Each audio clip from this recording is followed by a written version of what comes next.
बोलो श्री माता जी महाराज की, सतगुरु स्वामी श्री खिमादास जी महाराज की, माता पिता गुरुदेव की। ध्यान मूलम गुरु मूर्ति, पूजा मूलम गुरु पदम, मंत्र मूलम गुरु महावाक्य, मोक्ष मूलम गुरु कृपा। हमारे भारत देश के जितने भी शास्त्र है, पुराण है, वेद है, रामायण है, गीता है, हम उनको देखते हैं तो फर्स्ट पेज पे ये पाते हैं, लिखा हुआ मिलता है ध्यान मूलम गुरु मूर्ति, पूजा मूलम गुरु पदम और मंत्र मूलम गुरु महावाक्य, मोक्ष मूलम गुरु कृपा। कि सबसे बड़ा जो ध्यान है वो गुरु महाराज का ध्यान होता है। ध्यान मूलम गुरु मूर्ति, पूजा मूलम गुरु पदम, कि जो पूजा होती है वो गुरु महाराज के चरणों की होती है।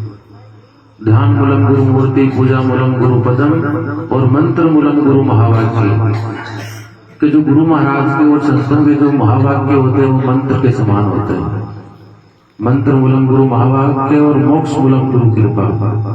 यदि संतों की कृपा हमारे ऊपर होती है तो वो एक मोक्ष है। भगवान ने, ईश्वर ने 84 लाख प्रकार की योनियां बनाई है, जिसमें से एक योनि बनाई है मनुष्य, मानव।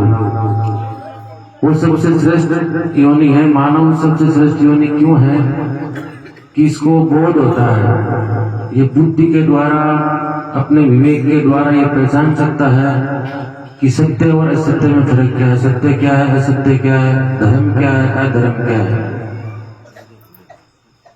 कहते हैं कि तीर्थ गए फल एक है और संत मिले फल चार, और सतगुरु मिले फल अनंत है, कहत कबीर विचार।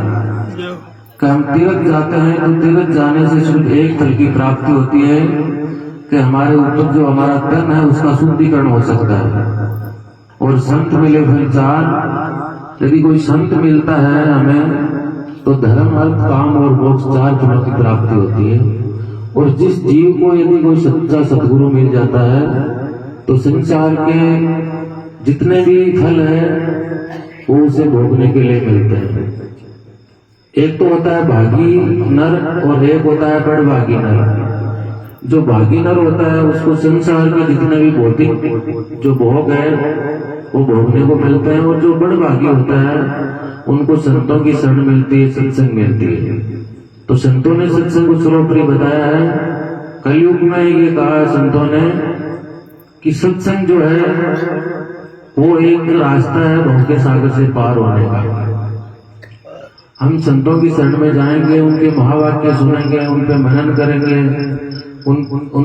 उनका अनुसरण करेंगे तो हम संसार के इस भव के सागर से पार हो सकते हैं। बाकी दूसरा कोई विकल्प हमारे पास है नहीं। आज हम देखते हैं, आज के हम 400 वर्ष पुरानी बात करते हैं तो हमारा भारत देश एक सोने की चिड़िया कहलाता था, और किसी कारणवश वही भारत एक ऐसा देश बन गया, विश्व का गुलाम रहा, कई देशों का गुलाम रहा। क्यों रहा? बाबा जी ने कहा कि जितने भी हथियार हैं वो सब साथ छोड़ देते हैं, लेकिन धर्म हथियार जीव का कभी साथ नहीं छोड़ सकता।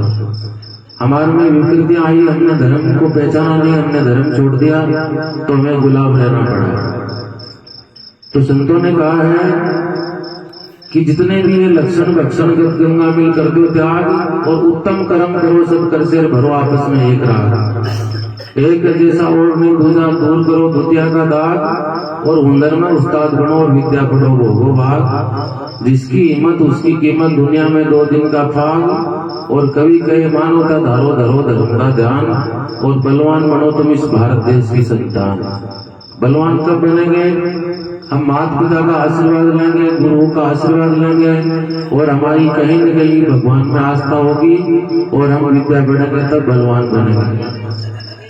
माताओं और बहनों से मेरा कहना है कि अपने जो बच्चे हैं उनको अच्छी शिक्षा दिलाएं, और शिक्षा के साथ साथ अच्छे संस्कार दें। और जो युवा पीढ़ी है उनसे मैं यह आग्रह करूंगा कि नशे पते से बिल्कुल दूर रहे।